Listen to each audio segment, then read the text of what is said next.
really stems from the fact that you have your workers in these businesses that are siloed in the sense of they're working with the old traditional methods.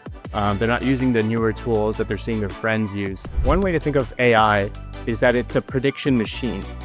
And if you start to view AI as a prediction machine that can predict outcomes, they'll be able to actually solve a lot of these energy problems, resolve a lot of these demand problems. In this series, we're diving into how AI is shaping the future of work, redesigning or redefining productivity, and offering real ROI for startups and businesses that are ready to embrace innovation. It's quite literally a loop of introspection. You're bouncing ideas off of it, and the AI providing you with things that you've never thought of before.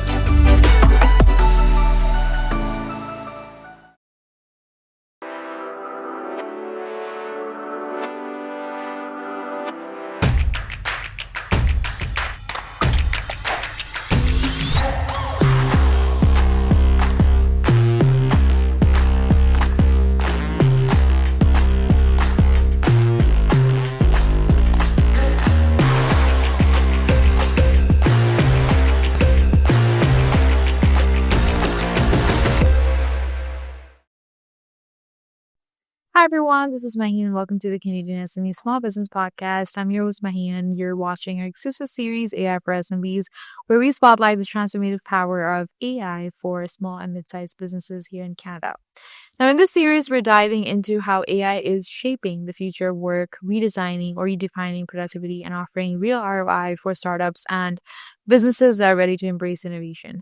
Joining us is Taj Sarin, the founder and lead AI consultant at Tempus Innovation Corp, a strategist and futurist working at the intersection of AI, empathy, and emerging tech. In this episode, we'll discuss the AI skills gap facing Canadian SMEs, AI in manufacturing, and how empathic AI can drive meaningful impact. So without further ado, let's dive in and welcome Taj. Taj, we're very pleased to have you on the show today. Welcome to the podcast. How are you? I'm great. Thank you for having me, and thank you to your wonderful team here as well. That's amazing. We're very pleased to have you on the show today. Taj, you've observed that many Canadian businesses, they're struggling to keep up with the rapid pace of AI adoption, creating such a significant talent gap. And we'd love to understand, why are Canadian SMEs currently losing that talent race, and what are the first steps they should take to win it back through AI education and training? Yeah, and this is a great question. It's a reoccurring issue I'm seeing across many different industries here, across Canada, not just Canada, but the world as well. We're seeing a lot of these issues arise. And it really stems from the fact that you have your workers in these businesses that are siloed in the sense of they're working with the old traditional methods. They're not using the newer tools that they're seeing their friends use. They're watching their friends perhaps build, figuratively, rocket ships or spaceships when they're stuck in Excel sheets doing formulas in Excel sheets. And so when you have that type of mentality or that type of issue, it really, people get jealous. People want to build. People want to be creative, and those creative forces in your business want to have, that freedom to do that as well. Mm-hmm. That is such a great wake-up call for many, many owners out there, and it highlights that democratizing AI knowledge is a survival strategy, not just a luxury one. And now let's kind of explore how these virtual concepts turn into physical reality through manufacturing. Does your background in 3D printing and your love for sci-fi have led you to see a future where replicator technology is becoming a reality for supply chains? Tell our audience, please, how are AI and 3D printing working together to reshape manufacturing and product innovation for small businesses over the next decade? Absolutely. This is a topic I'm very passionate about, as you can already tell. I'm smiling. I love sci-fi. I love, I grew up watching Star Trek and Stargate SG-1, all the cool shows that came out, and they had AI in those movies and shows back then. And I recall watching or hearing about the replicator in Star Trek and how, I remember it was Captain Kirk who would go up and just have his cup of coffee made and just pressing a button or even just talking to it. The future is going to start to look a lot like that. Now, I want to bring it back home a little bit. 3D printing has been around for quite some time. And more recently, we're starting to see material sciences evolve as artificial intelligence tools, research tools, are allowing for simulations to produce new methods of printing, new methods of creating. And what you're going to start to see, how can this apply to SMEs, is predictive analytics. Now, one way to think of AI is that it's a prediction machine. And if you start to view AI as a prediction machine that can predict outcomes, a lot of things start to open up to you in your mind, and especially from a business standpoint. For example, Amazon is an amazing logistics company, right? They've built their entire business around logistics and prediction models too. Well, when you order something on Amazon, let's say a bottle of shampoo or a bottle of conditioner, the algorithm knows that there's X amount of ounces in it, and the average consumption is X amount over time, over a period of a month. And it'll send you a suggestion that, hey, it looks like your shampoo might be running out. If you're using it this much, then it's going to produce that prediction or that recommendation, right, to purchase one. Well, let's take this a step further. Now let's apply that same methodology and logic to perhaps a chair. You can have, I think in the future, what you're going to start to see is AI predicting exactly what you need and producing only what you need. The future, and I hear a lot of talk about, well, AI is causing environmental issues and it's using a lot of energy in this space, which is not necessarily false. However, in time, these AI tools become so efficient that they'll be able to actually solve a lot of these energy problems, resolve a lot of these demand problems. Now, what do I mean by that? Well, we have an over-manufacturing problem today. We're producing more than what we actually use and need. And all of that is going to waste. Right. We're having pollution. We're creating pollution. And we don't see it here because, we're in the demand. When we want something, we go buy it, right? And we don't necessarily need it. We throw it out and it becomes an issue. Now imagine, for example, we have an AI that predicts exactly what you need and how much you need it.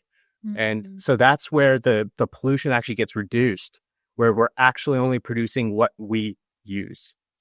That is it's fascinating to see Sci-Fi become a functional business tool, and it proves that localized high-tech production is the future of the global supply chain. Now, beyond physical tools, let's talk about the human experience and the emotional side of AI. Through your work with Tranquilla AI, you focus on HX or human experience, the emotional dimensions of our interactions with technology. Tell us, what is a mission at Tranquilla AI regarding veteran support, and how can empathic AI specifically help veterans suffering from PTSD? So this is an issue that really strikes home for me personally, being an Army veteran, and being diagnosed with PTSD myself. It's truly fascinating to see how far AI has come from an emotionally intelligent standpoint, and being able to connect with you as a human being and change how you feel. We're hearing a lot of stories about that, relationships being evolved with AI, through AI. And from a veteran standpoint, what really struck home with me when the founder came and asked if I could come onto the team was the idea that as a veteran, when it's 3 a.m. and you're struggling and your mind's racing and things are happening, you can't just call a line and have someone to pick up all the time. This isn't a chatbot that's available 24/7. This is a humanized, empathic, emotionally intelligent AI that will talk to you, that will speak to you. And that is better than waiting on hold for an actual person to pick up. That is a truly noble application of the technology, Taj, and it emphasizes that emotional intelligence is what makes AI a meaningful partner for human well-being. If you're ready for the AI revolution, then please learn from this conversation that we have with Taj about the human-AI loop of introspection, how to close the skills gap in your business, and why empathic technology is the next big frontier for human experience. We'll take a short break here. Please don't go anywhere, because when we're back, there's much more ahead on how human-centered AI shapes the next generation. Hey, you think you know UPS? Yeah, that's us. Everybody knows that. You know what you didn't know? This. Okay, try to keep up. Ocean, us. Ground, rail, air, so us. Guess who? Us. Customs cleared, borders cleared, done. Us. Still with me? Wait for it. Boom. Us. Intelligent, automated, fulfillment. Us. Yep. Healthcare too. Digital your thing? Yeah. Well, book it, ship it, track it. You feeling me yet? Yep. That's all us. That's all UPS.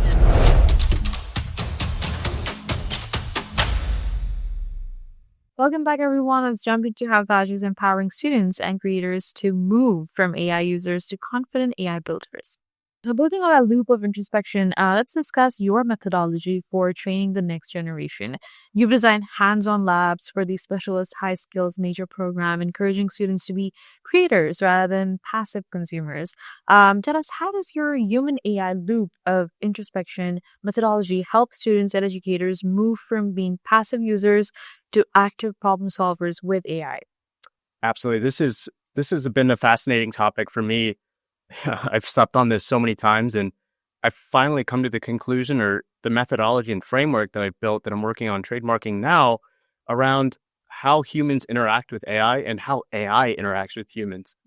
And it's quite literally a loop of introspection. I call it a mirror of sorts, where when you are actually conversating with this AI, you're bouncing ideas off of it, and then it's spitting things back out to you. And so the AI is actually introspecting your thoughts and your imagination. Because as a human being, we have infinite capacity for imagination and curiosity. So taking that and giving it to the AI to kind of introspect, and then the AI providing you with things that you've never thought of before. Right. And then absorbing that, and then providing that back to the AI and back and forth. So it's kind of like a ping pong ball effect, where eventually you come to a conclusion or you discover something entirely new. You write it down, right? Or you start to take that idea and you build off of it. That is the true beauty in the human AI loop of introspection. Now, if you notice, I put human first because that's where it all starts. It starts with the human.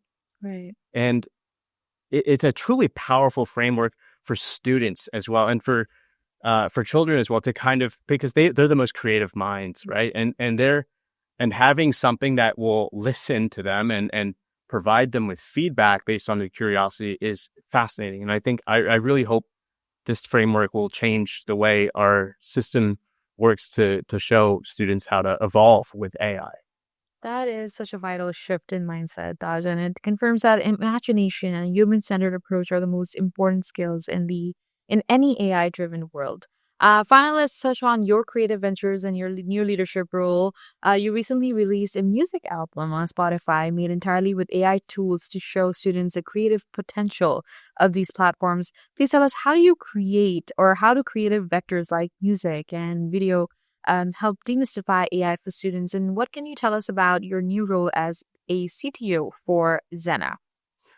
Yeah, this is, when I've been in the weeds with AI for quite some time. And as soon as I started to realize that all these ideas that I had that, I kind of put on the back burner of things because I didn't have time, right?